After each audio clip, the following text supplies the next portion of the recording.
Hello my dear student, welcome back to my YouTube channel Subhash study centre. मेरे प्यारे बच्चों, आज के इस नए वीडियो में हम लोग पढ़ेंगे कक्षा 10 हिंदी काव्य खंड का सवैये शीर्षक पाठ का दूसरा पद्यांश, जो कि कविवर रसखान जी के द्वारा लिखा गया है। यहाँ पर ध्यान दें, कविवर रसखान जी के द्वारा ये पद्यांश लिखा गया है।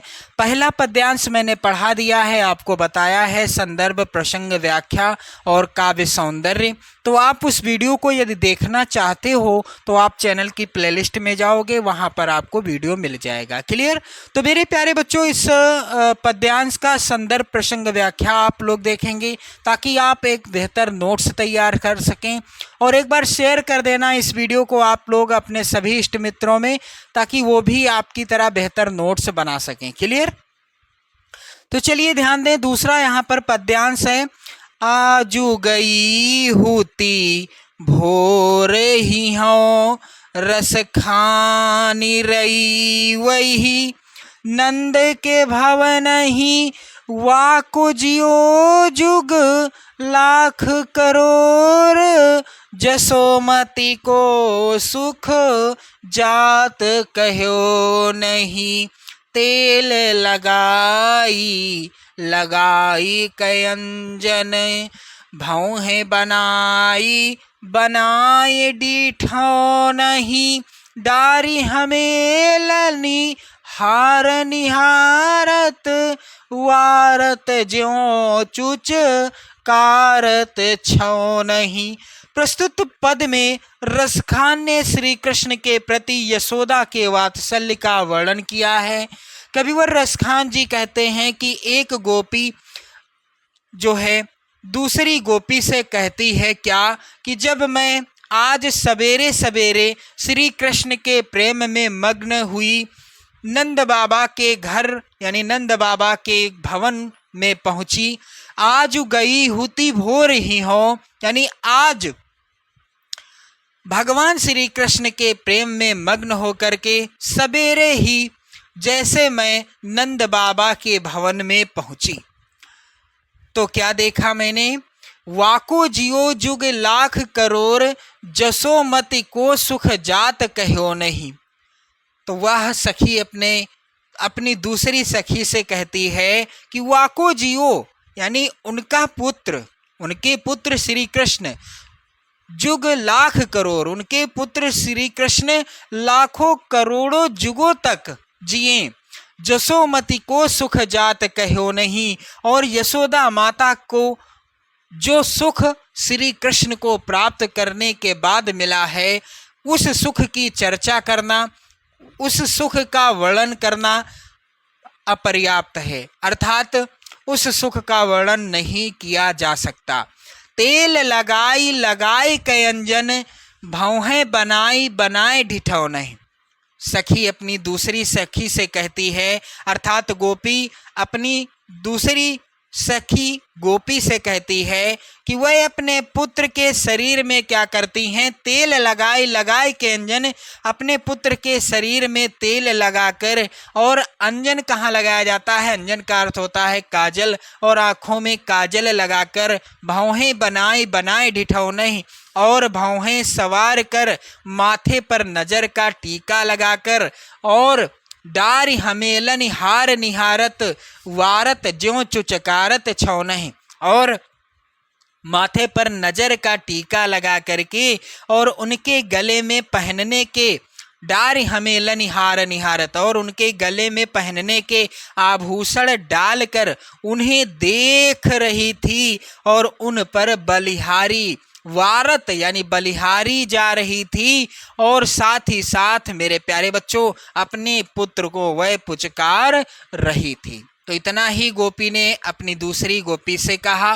तो चलिए ध्यान दें कैसे आपको इसका संदर्भ, प्रसंग, व्याख्या और काव्य सौंदर्य लिखना है। सबसे पहले आप क्या करेंगे, सबसे पहले आपको पद्यांश के शुरुआत के शब्द इस तरह से लिख लेना है, जैसे आज गई हुती, और इसके बाद डैश डैश कर देना है। लास्ट के शब्द क्या हैं यहाँ पर, छौ नहीं। क्लियर? अब संदर्भ क्या हो जाएगा, तो मेरे प्यारे बच्चों प्रस्तुत पद हमारी पाठ्य पुस्तक हिंदी के काव्य खंड में संकलित सवैये शीर्षक से उद्धृत है, जिसके रचयिता कौन हैं? कविवर रसखान जी हैं। प्रसंग क्या हो जाएगा मेरे प्यारे बच्चों? प्रस्तुत पद में रसखान ने श्री कृष्ण के प्रति यशोदा के वात्सल्य का वर्णन किया है। चलिए व्याख्या ध्यान दें आप लोग। कविवर रसखान जी कहते हैं कि आज गई हुती भोर ही हों, रसखान रई वही नंद के भव नहीं। कविवर रसखान जी कहते हैं कि एक गोपी दूसरी गोपी से कहती है कि श्री कृष्ण के प्रेम में मग्न हुई। मैं आज सवेरे सवेरे नंद जी के भवन में गई थी। तो नंद जी के भवन में जब मैं गई थी तो मैंने क्या देखा? वाको जियो जुग लाख करोड़, जसोमति को सुख जात कहो नहीं। मैंने क्या देखा वहाँ पर कि उनके पुत्र श्री कृष्ण लाख करोड़ों युगों तक जिए, क्योंकि ऐसे पुत्र को प्राप्त कर यशोदा जी को जो सुख मिला है उसका वर्णन नहीं किया जा सकता। मेरे प्यारे बच्चों, आगे गोपी कहती है अपनी सखी से, तेल लगाई लगाई कई अंजन, भौहें बनाई बनाए ढिठौ नहीं।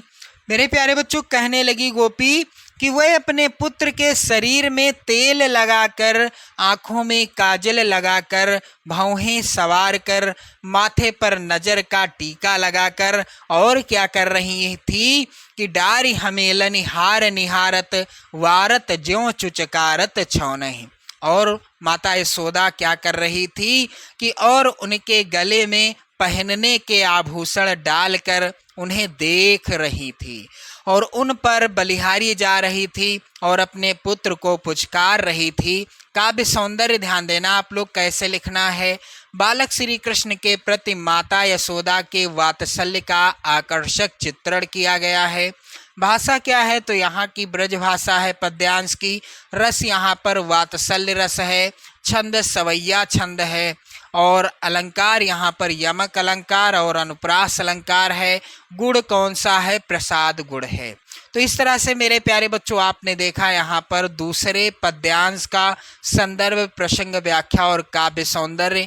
तो इस वीडियो को आप लोगों को शेयर कर देना है अपने उन सभी मित्रों में जो आपकी कक्षा में हैं और इसी तरह की बेहतर नोट्स बनाना चाहते हैं, बोर्ड परीक्षा में लिखने का तरीका जानना चाहते हैं, सीखना चाहते हैं, तो आप लोग वीडियो शेयर कर दें।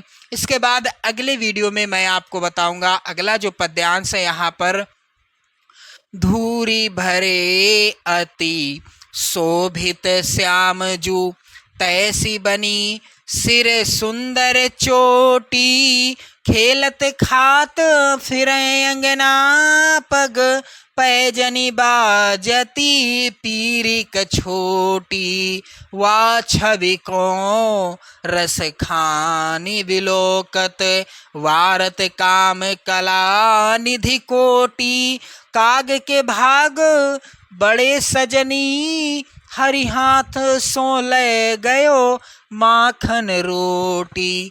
मेरे प्यारे बच्चों, इस पद्यांश का संदर्भ, प्रसंग, व्याख्या और काव्य सौंदर्य मैं आपको अगले वीडियो में बताऊंगा। तब तक के लिए जय हिंद।